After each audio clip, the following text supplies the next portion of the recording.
வளர்றதுக்கு வாய்ப்புகள் உண்டு. அதே மாதிரி கடனை அடைப்பதற்கு ஒரு கஷ்டப்பட வேண்டியதா இருக்கும். இந்த 6ஆம் இடம் வலுக்கக்கூடாது. இந்த மாதம் முழுவதும் 6ஆம் இடத்திலேயே 6ஆம் வீட்டையே 12ஆம் வீட்டில இருந்து செவ்வாய் பார்க்கிறது, அது ஒண்ணுதான் ஒரு குறையாக இருக்கிறது.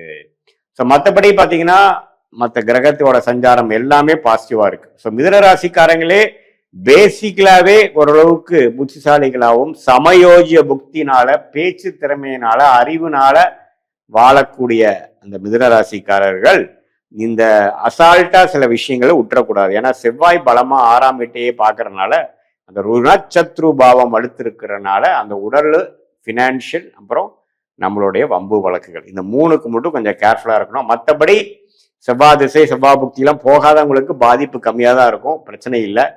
ராசி அதிபதியே ராசியிலேயே மாதம் ஓரளவுக்கு 90% ஆஃப் த மாதம் வந்து ராசிக்குள்ளேயே இருக்கிறதுனால நாம என்ன நினைக்கிறோமோ அதை செய்யக்கூடிய அமைப்புகள் கண்டிப்பாக உண்டு.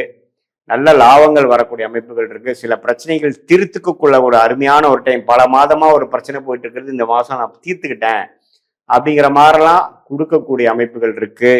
சுக்கிரனும் பார்த்தீங்கன்னா 2ஆம் இடத்துல இருக்கிறதுனால சில வருமானங்கள் நம்ம எதிர்பார்த்த டக்குன்னு ஒரு நடந்துருச்சு, நான் 6 மாசமா போட்ட முயற்சி நான் எதிர்பார்க்காத டைம்ல டக்குன்னு வந்துருச்சுங்கிற மாதிரி ஒரு நல்ல அமைப்புகள் இருக்கு. வேலை தொழில நல்ல முன்னேற்றம். ராஜயோகாதிபதி 1.5 வருஷமாகவே சனி இருக்கிறதுல நல்லாவே டெவலப் ஆகி வரக்கூடிய அமைப்புகள் இருக்கு. ஏன்னா சனி வந்து ராஜயோகாதிபதியாக இருந்து 10ஆம் இடத்துல இருக்கிறார். அது வர இப்ப குரு பார்வை பெற்றனால வேலையில ஒரு ப்ரொமோஷன் வரக்கூடிய அமைப்பு கட்டாயம் உண்டு இந்த 6 மாசத்துல. அது குறிப்பா அதுக்கு வேணுங்கிற ஃபவுண்டேஷனாக ஜூலை மாதமாக உங்களுக்கு அமையும்.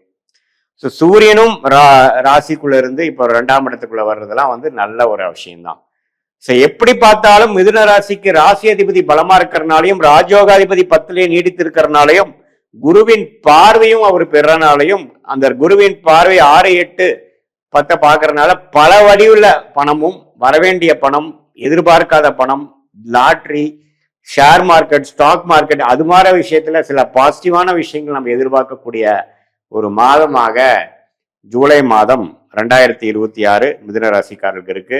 இது பொதுவான பலனை தவிர உங்களுடைய ஜென்ம ஜாதகத்துல உங்களுடைய தசாபுக்திகள் எப்படி போய்கொண்டிருக்கிறது, நீங்க எந்த லக்னத்துல பிறந்தீங்க, அந்த லக்னாதிபதி எப்படி இருக்குது, நீங்க மிதுனத்துல திருவாதிரை நட்சத்திரமா, மிருகஷிர நட்சத்திரமா, புனர்பூச நட்சத்திரமாங்கிறதெல்லாம் பார்த்து உண்மையுமே சயின்டிபிக் வேதிக் அஸ்ட்ராலஜி முறையில துல்லியமான பலன்களாக நம்ம எடுக்கும் பொழுது உண்மையுமே நல்ல தேர்ச்சியான, இன்னும் நல்ல ஒரு ஷார்ட் டேர்ம் எப்படி இருக்குதுங்கிற ஒரு கிளாரிட்டி, லாங் டேர்ம் நமக்கு எப்படி இருக்குதுங்கிற கிளாரிட்டி, எந்த மாதிரி டைரக்ஷனை நம்ம போனா நம்ம ஜெயிக்கலாம், 2-3 சாய்ஸ் எனக்கு முன்னாடி இருக்குது, எந்த சாய்ஸ் எடுக்கிறதுன்னு எனக்கு தெரியலைன்னு சொல்லக்கூடிய மிதுன ராசிக்காரங்களுக்கு உங்களுடைய உண்மையான ஜாதகத்தை நம்ம பார்க்கும் பொழுது, பிறந்த தேதி, பிறந்த நேரம் வைத்து உங்களோட அப்பாயின்மெண்ட்ல நம்ம டிஸ்கஸ் பண்ணும் பொழுது எது மாதிரி அமைப்பு உங்களுக்கு இருக்கு, எதை நீங்கள் வந்து எடுக்கக்கூடிய அமைப்பு இருக்கு, எப்படி எடுத்தா எப்படி போகலாம், எந்த டைம்ல நீங்க அதை அடைய முடியும், எந்த நேரம் வரைக்கும் பொறுமையா இருக்கலாம், எந்த நேரத்துல வேலை கிடைக்கும், எப்போ வந்து அந்த நீங்க எதிர்பார்க்கக்கூடிய